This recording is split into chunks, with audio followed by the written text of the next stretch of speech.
সবাই শাড়ি পরেছে, তুমি শাড়ি পরো নাই কেন? যখন মন ভালো ছিল তখন শাড়ি পরেছিলাম, যেদিন আবার মন ভালো হবে ওই দিনই শাড়ি পরবো। ভাইয়া বেচারিকে তো একদম ছ্যাঁকা দিয়ে দিলি, মনে মনে কষ্ট পাচ্ছে মনে হয়।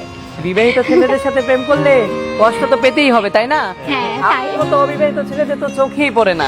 এমন ভাবে পানি দিব যেন কাল বিয়ে করতে গেলে ঠান্ডা লেগে যায় একদম। তাহলে তো দেখা যাবে বাসর ঘরে যেয়ে হাঁচি দিতে দিতে একদম শেষ হয়ে যাবে। এই থাম থাম, এত পানি দেওয়া যাবে না, কালকে বিয়ে, যদি ঠান্ডা লেগে যায় আরেক কাহিনী।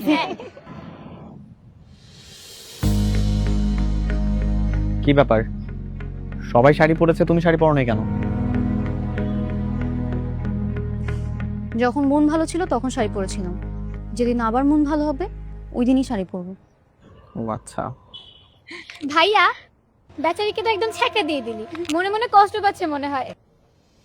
মাঝে মাঝে কষ্ট পাওয়া ভালো, শরীর আর মন দুটার জন্যই ভালো। বিবাহিত ছেলেদের সাথে প্রেম করলে কষ্ট তো পেতেই হবে, তাই না? হ্যাঁ তাই। আমার তো অবিবাহিত ছেলেদের তো চোখেই পড়ে না। এদিকে শুরু করছ নাকি? পানি ঢাল।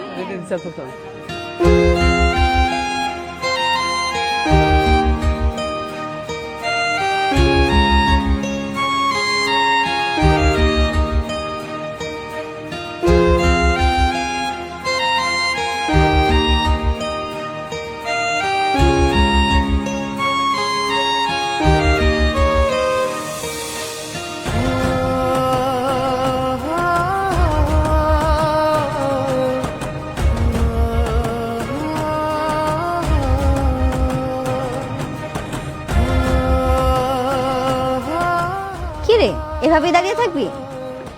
কেন, তোর ভাইয়ের যদি কোনো সমস্যা থেকে থাকে তাহলে বলে দে আমাকে, নিচে চলে যাই। আরে রেগে যাচ্ছিস কেন, এমনিতেই বললাম। যা গোসল করা, আমি এখান থেকে দাঁড়িয়ে দাঁড়িয়ে দেখবো। ঠিক আছে, দাঁড়িয়ে থাক।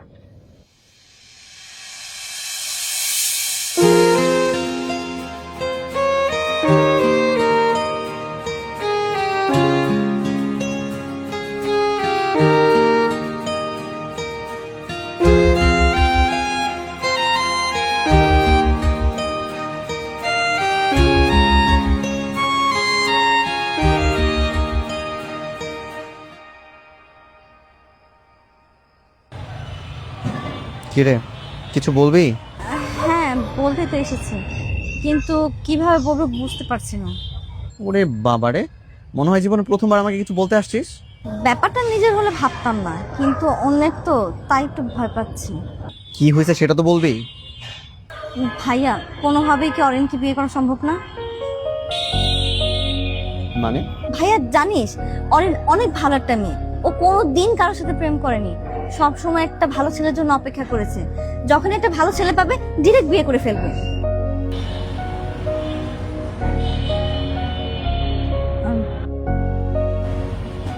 ভাইয়া, অরিন সত্যিই তোকে ভালোবাসে। আমি বলবো পৃথিবীর সব নিয়ম ভেঙে একটা সুযোগ যদি পাস, সেই সুযোগে তুই অরিনকে বিয়ে কর।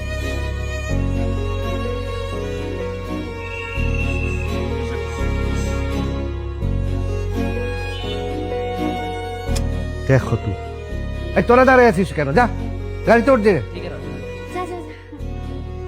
দেখো তুই, আকাশ কই রে?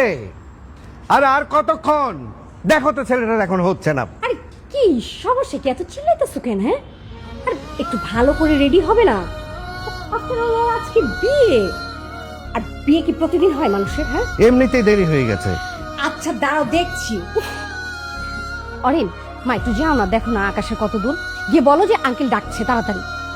ওকে আন্টি, আমি যাচ্ছি। ওইটা আন্টি, ওরা চলেই আসছে। আত্মীয় স্বজন সেই কমিউনিটি সেন্টার গিয়ে বসে আছে, আমরা এখনো ছেলে নিয়ে যেতে পারিনি। চলো তাড়াতাড়ি। হয়েছে তো, চলো এখন। আম্মু, আব্বু, বলো না তো তোমাদের ছেলেকে কেমন লাগছে? মাশাআল্লাহ, খুবই সুন্দর লাগছে। দেখতে হবে না ছেলেটা কার?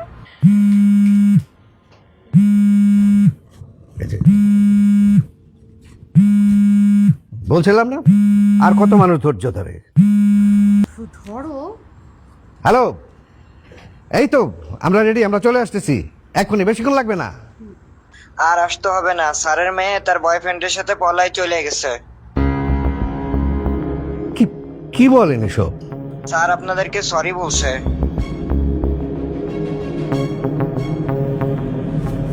বাবা মানে বলছিলাম যে কোনো সমস্যা কিছু হয়েছে?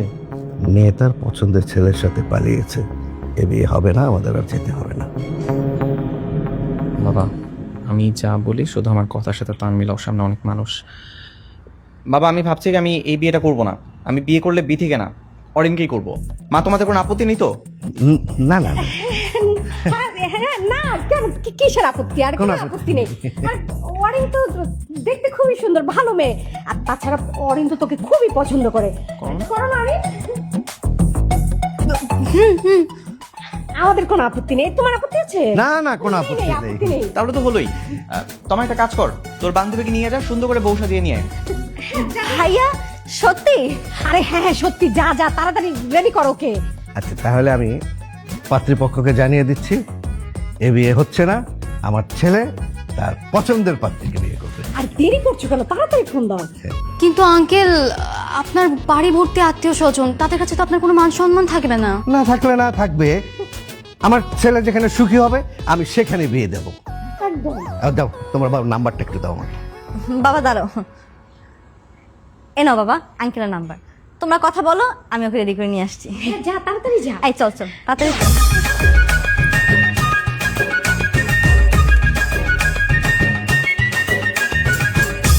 হ্যালো ভাই সাহেব,